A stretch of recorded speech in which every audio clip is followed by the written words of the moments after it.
Well, thank you, Mr. President. Just want you to know that on behalf of all of us in the Department of Defense, our thoughts and prayers go out to all of those patients and all those victims that have been affected by this terrible virus. And the President and the Vice President talk all the time about the heroes, but I've been out there. I've seen the doctors, I've seen the nurses, and all those that have worked very, very hard. And we're just so proud to be part of this noble calling. For my team, I really made it very, very simple. I said there's three legs of this stool, and they all have S's. There's sites, in other words, hospitals. We've got to worry about supplies, and we've got to worry about staff. And so right when Governor Cuomo called the president about almost 30 days ago, he said, I need some help worrying about what could be tens of thousands of hospital room shortages. So the president and Secretary of Defense asked us to fly to Albany with a team. And on the way up, we understood how complex of a challenge this was. And we knew there's no way you can solve a complex catastrophe with a complicated solution. We needed a very, very simple solution to be able to then work with HHS, to be able to work with FEMA, to be able to work with the Vice President's task force, and then to be able to power this down all the way down to the local level. Some of the governors asked us to try to build a hospital in a parking lot or a field in 2 or 3 weeks. You can't physically do that. So what we said was, let's go to where there's an existing facility.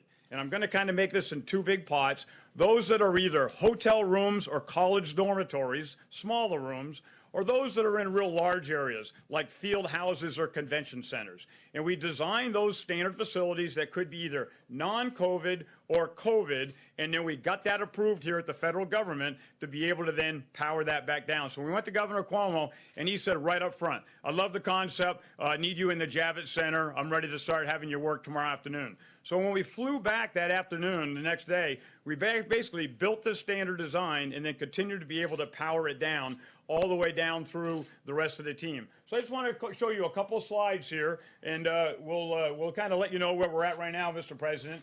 We had to do a bunch of assessments. So somewhere in the order of over 1,100 different locations we went to, and we worked for FEMA, we worked for the president, and we worked for governors and mayors. And we said, what do you think your demand is going to be? And based on a lot of the modeling that's been in this room here, we were able to understand when the peak curve was, but we also were able to understand where's the bed shortage. So then these 1,100 facilities, right now today, sir, we're actually executing 32 different facilities. That's on the order of merit of about 16,000 beds.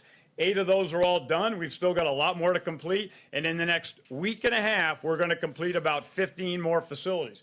We've got some pending. Some mayors and governors are still wondering, do they have enough bed space? And what's important here is we need a very agile plan. You can't do something 3 weeks ago and think that this is going to continue to stay, because this virus gets a vote. And this entire team, the federal government, has tried to be as agile as they can, supporting those states and those governors.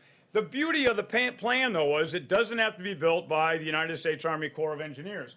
So we designed about an extra 52 facilities. We gave those to the governors, and I've got to be very, very laudatory to the governors. They then imposed and put a lot of those on the ground and did those themselves. So let's go to, I'm just going to show you some real simple pictures here. Go to the next slide if you don't mind.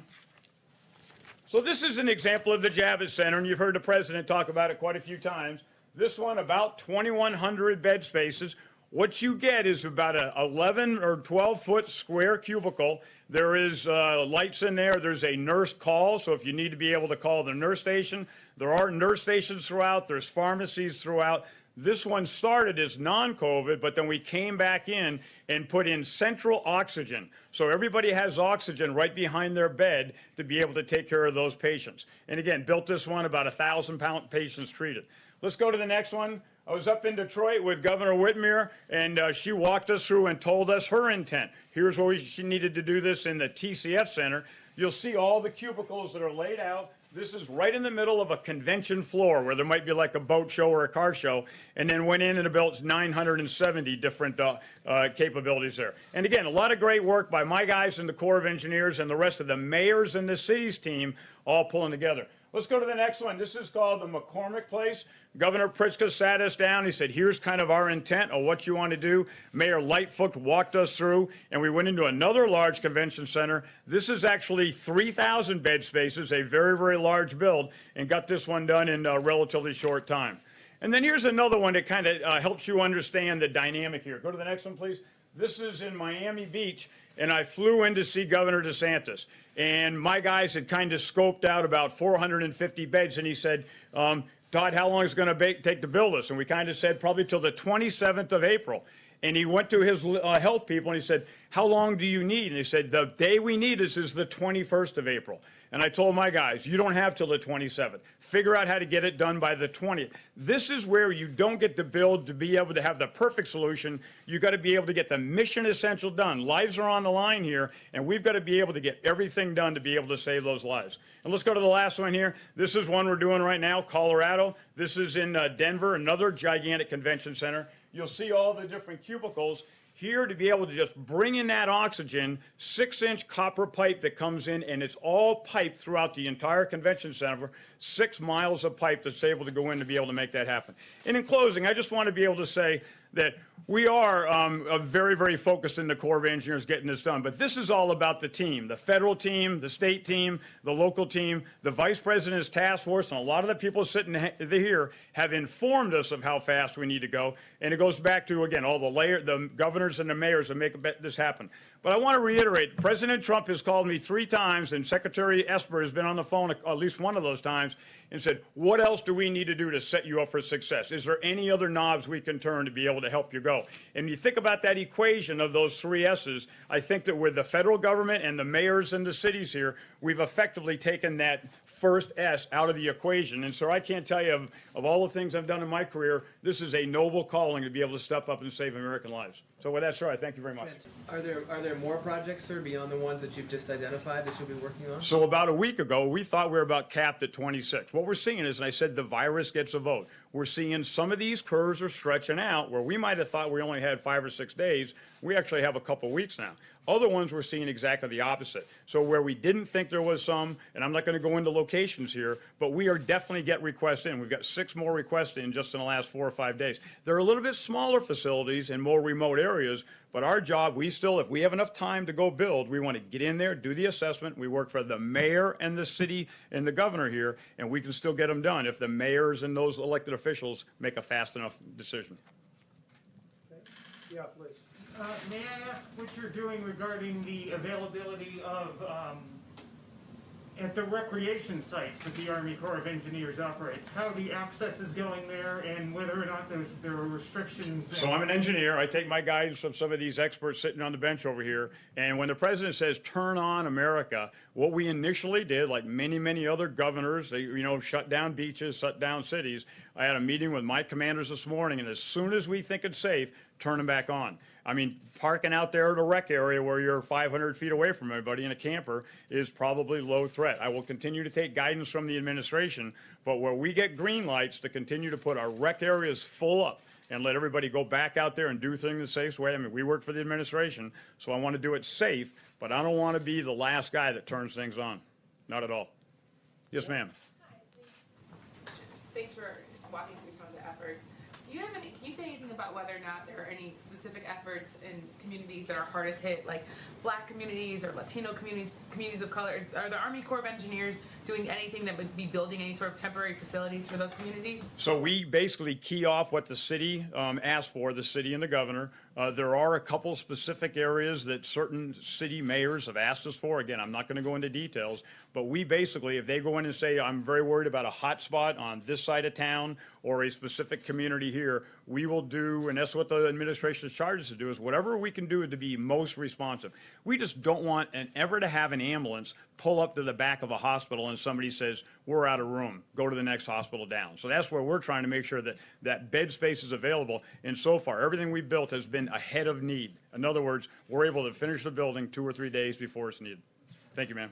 Well, thank you, Mr. President. I want to talk about a couple things today, a little bit different than I've spoken about before.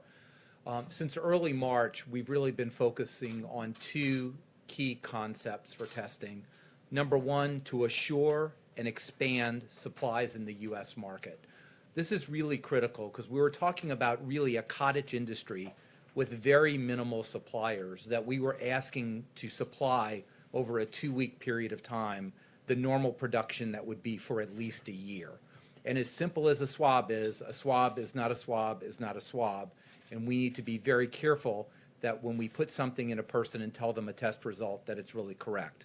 The second component is to secure sufficient supplies at FEMA during this time of peak disease, where we could alleviate any maldistributions within the state. This is the FEMA process of requesting and sending things out, and also supporting outbreaks.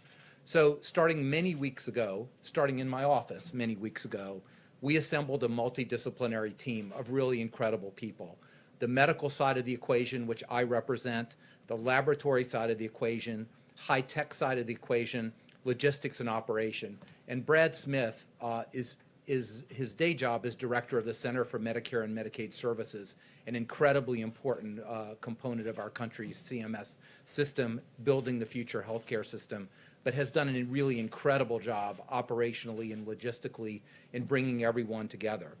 We have focused on every piece of the supply chain that relates to testing, down to the most minute detail, and he's going to talk to you about some of that. But that started in the second week of March with starting an airlift, because the only supplier, the main supplier of swabs at that time, was a place in Italy that was completely shut off because of the outbreak in Italy. So Admiral Polubchak arranged Greytail Air Force planes to go to Italy to bring millions of swabs back to secure. That's just how it started, and it's expanded since then.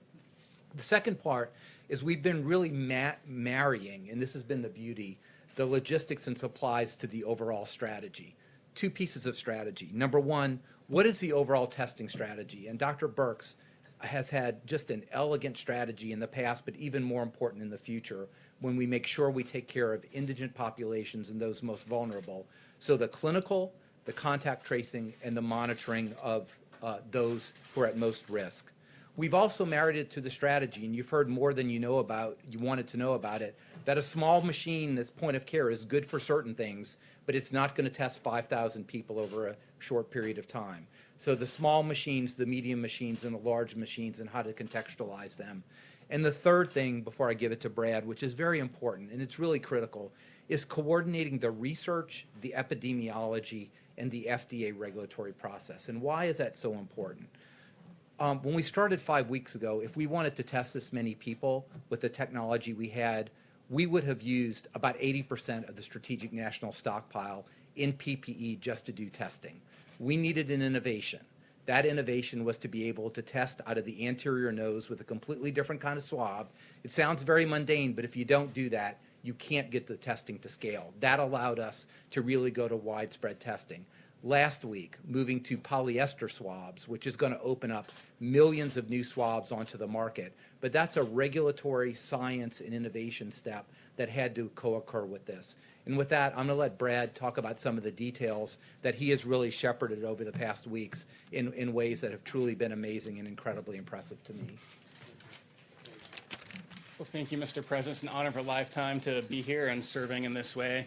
I've been working under Dr. Birx's and Admiral Gerard's leadership over the past several weeks to help increase the supply of testing across the United States. As you all know, there's really three parts that you need to make the test work. First, you need the machine, which, as Dr. Birx will share more and the President spoke to, we have a very, very large number of those across the United States. It's about making sure that we're taking advantage of them.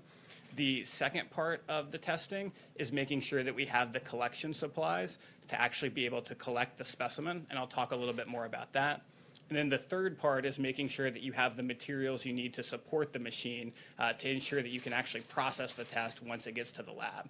I'll let Dr. Birx talk more about the machines here in a second, but as you'll see, across the United States, we have a tremendous number. They range in variety. So we have some very small machines that do point-of-care testing. They may do, say, 50 to 100 tests a day.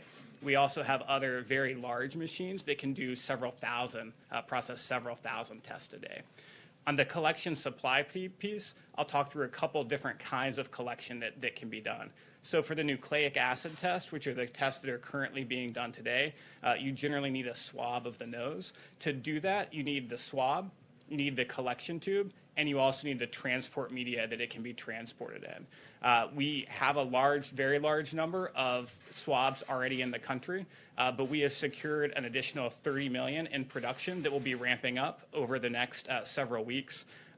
One company located in the Northeast, we're going to be using Title III of the DPA to help them build 4 new production lines. They are currently the largest swab producer in the country, and this will help them ramp up their production tremendously to over 20 million additional swabs a month. A second company located in Ohio is currently the largest Q-tip maker in the country. We're helping them convert their line from making Q-tips into making swabs. They are actually ramping up production starting this week of swabs, and will be ramping up to over 10 million per month. So in total, that's over 30 million new swabs that will be coming just over the next handful of weeks. The second piece is on the collection tubes. The collection tubes, we've been partnering with Oak Ridge National Lab, a Department of Energy lab based in Tennessee. They have very unique and sophisticated injection molding manufacturing capability, and they are in the process of ramping that up to create collection tubes, and they will be ramping up to over 40 million collection tubes a month here over the next several weeks. In addition to the swabs, we believe that as testing progresses, there'll be other types of testing like serological testing that will occur. And those samples have to be collected in different ways. So many times, some of those tests will require a finger prick. So in addition, we've secured over 17 million lancets, which is what you use for the finger prick, so that we have those available, as well as 17 million alcohol swabs, which is what you need to clean the finger before you do the finger prick. In addition, although folks are not talking about this much yet, we also believe that businesses across the country may want thermometers to test folks as they come into the office. And so we've secured over 650,000 infrared thermometers that states and businesses will be able to access to be able to test folks as they come into work. So I think we've made tremendous progress on the collection side. In addition to the collection side, we've been very focused on ensuring that the labs have what they need. To process a specimen in a lab, you really need 2 things. You need something called an extraction kit, and you need something called a PCR test. In order to be able to fully process a test, you need both of these things. Sometimes these things come together, and sometimes they come separate. For some of our point-of-care tests, including the Abbott and Cepheid tests, they come together. They are ramping up production rapidly to over 3 million of those tests per month, and these are tests that did not exist even a month ago. The second piece is on some of these large machines. They also sell complex cartridges that come together. One of the big manufacturers is that has already ramped up production from about 1.6 million a month to more than twice that already, and that's already occurred. In addition to when they come together, they also sometimes come separate, and we see significant ramping up of production there from our manufacturers through our public-private partnerships. And we're seeing both several million more over the next few weeks of both the RNA extraction kit as well as the PCR test kit. So with that, thank you. Thank you, Mike. Deborah? Thank you, Mr. Vice President, Mr. President. We just want to show you a couple of additional slides, but also to remind all of Americans that we still have a significant number of cases, both in the Boston area and across Massachusetts and Chicago, that our hearts go out to those cities as they continue to struggle with coronavirus and the consequences of the hospitalization, to all the healthcare providers that are on the front lines. We wanted, so these are just an illustration of the different types of equipment that are out there, describing them both as low speed, but quick turnaround time, to high speed and taking 3 to 4 hours to actually run 100 or more tests. And so the equipment ranged from all those different, and that's why there's 5,000 of them as noted by the president in this list.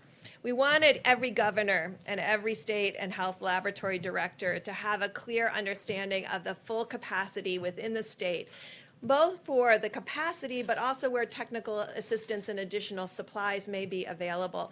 And we were proud to put the federal labs on that list because the military and the VA have stepped up every step of the way to provide support both in testing and care. And we have many military members on the front lines, and I'm sure the military would offer their facilities to the governor of Maryland or any governor who wanted to utilize those to expand testing.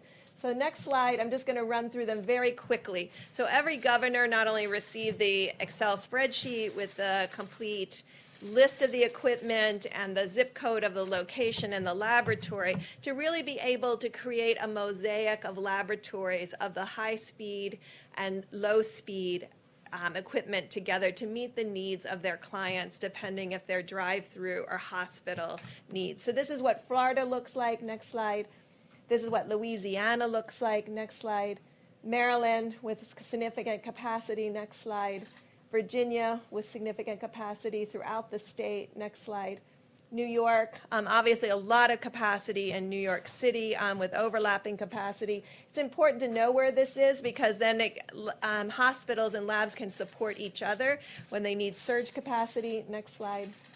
This is New Jersey. Next slide. Pennsylvania. Next slide. Massachusetts. Next slide. Ohio. Next slide. Oklahoma. Next slide. Washington. Next slide. I think that's Wyoming. So we wanted to show both in states that have large populations and in states that have lower populations. You can see that in general, the number of machines match their population. And we're working with the Walter Reed Group and the American Society of Microbiologists and all the lab directors to really create a web of understanding of what the capacity is currently, what the capacity can be, and how the federal government can support them in developing their strategies linked to the overarching federal strategy of testing as outlined in our guidelines. Thank you, Mr. President. Question for Dr. Burks? Yeah. Dr. Burks, University of Southern California and the LA County Public Health put out a report today that suggests that the penetrance of the virus is as much as almost 40 times what it was believed to be, that as many as 442,000 people in LA County may have been infected, which suggests two things. It suggests that you have a lot more people out there who could be spreading the virus, but it also suggests that the case fatality rate is more in line with the 2017-2018 flu than what we've seen in some other areas of the world. But I'm wondering if you've seen that and what your thoughts were. So we're looking at all those studies very carefully, and I think you will remember over the last 3 weeks I've been talking about the level of asymptomatic spread and my concern about asymptomatic spread because with flu and other diseases, when people are sick, it's easy to contact trace.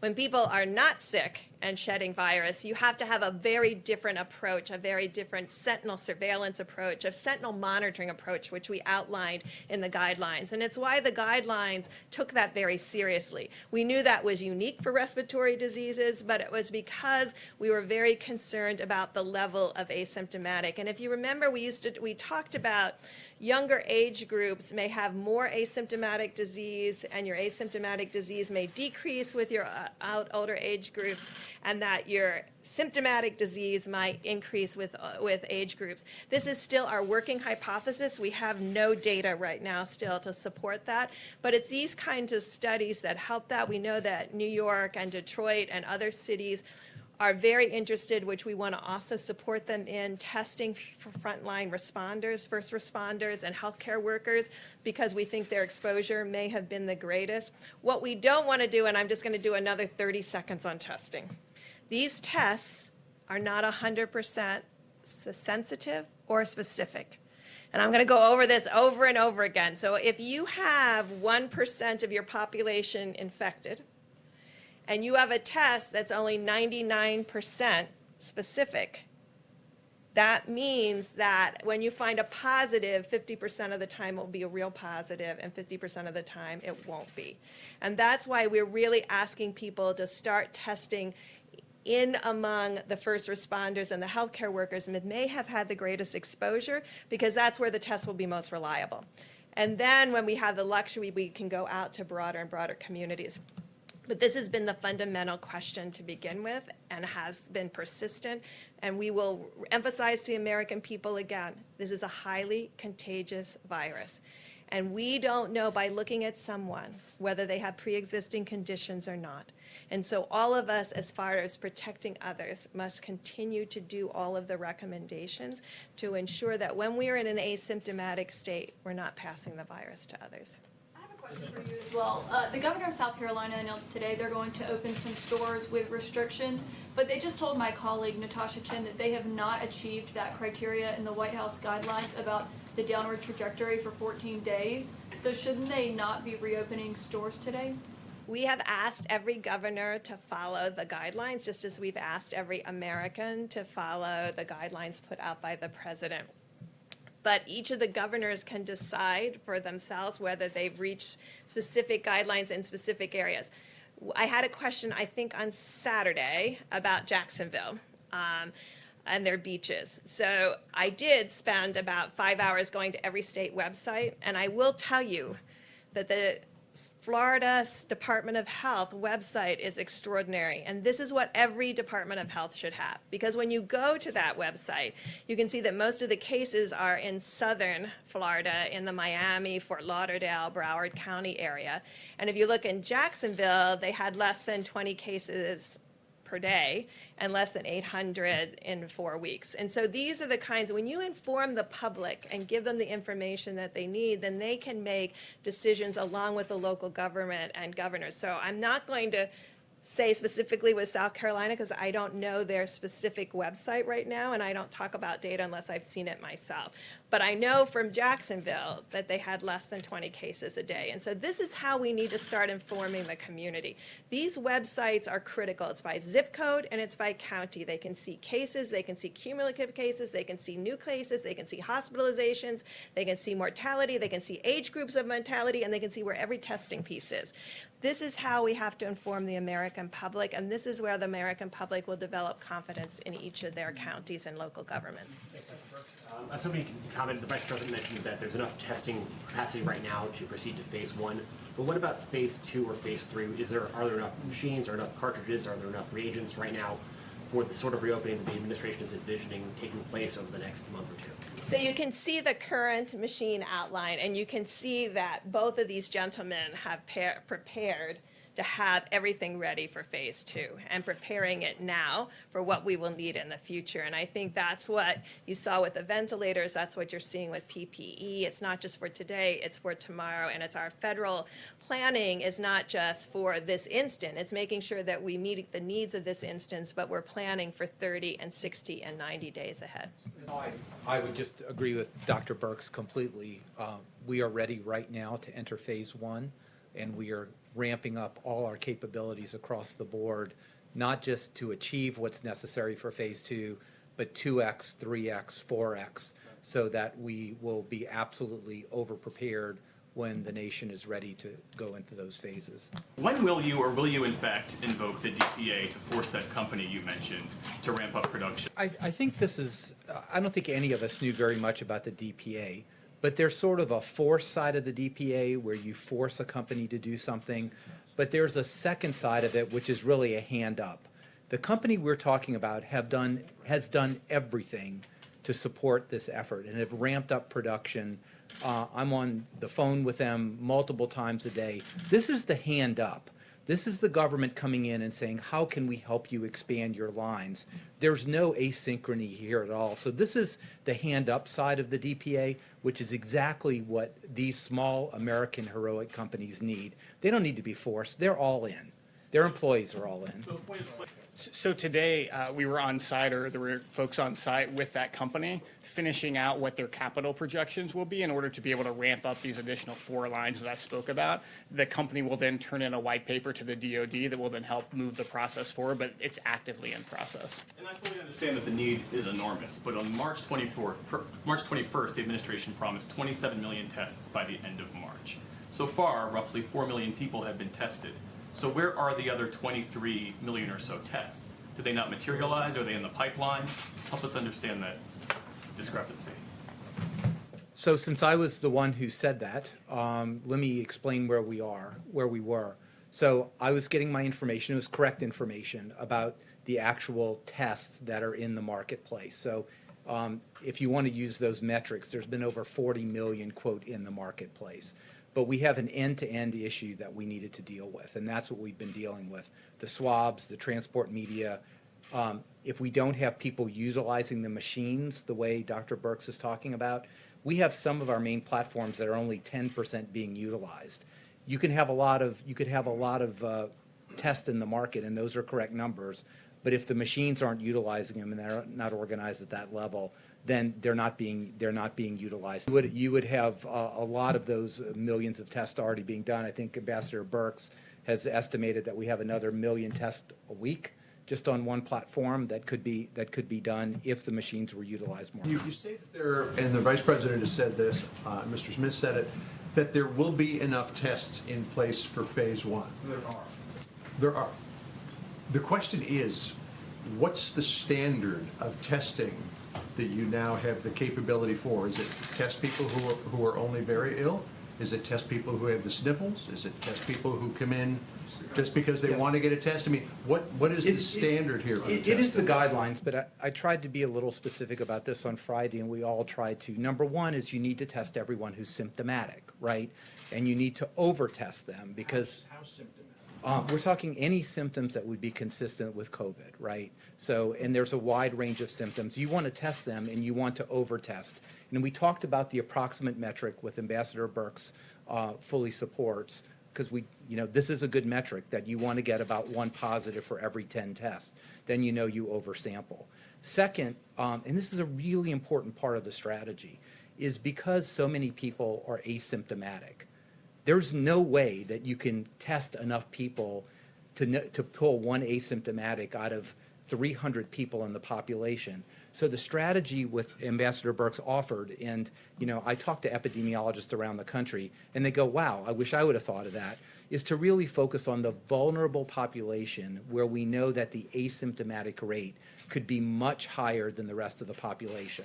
And we are going to be focused, and this is what my office does during normal times, focusing on the underserved populations, particularly in inner cities and urban areas. They have a higher rate because overcrowding, they can't telework, they're subject to a lot of comorbid conditions.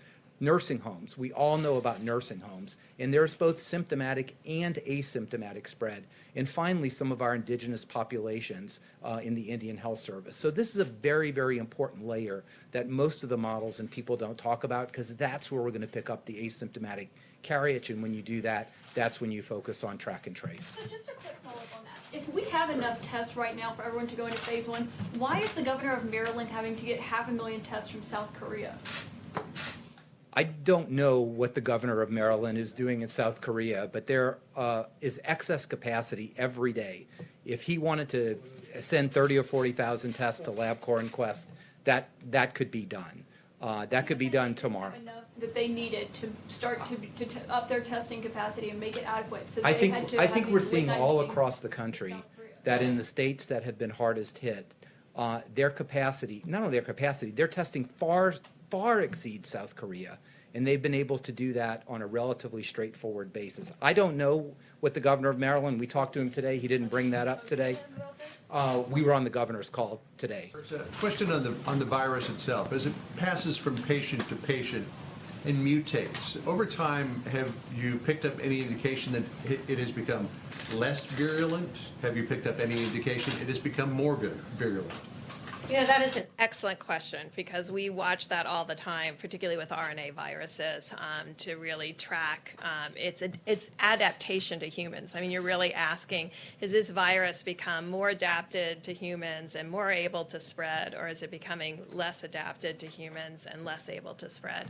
We don't have any indication that it's less able to spread, and we'll have good analyses that will come from.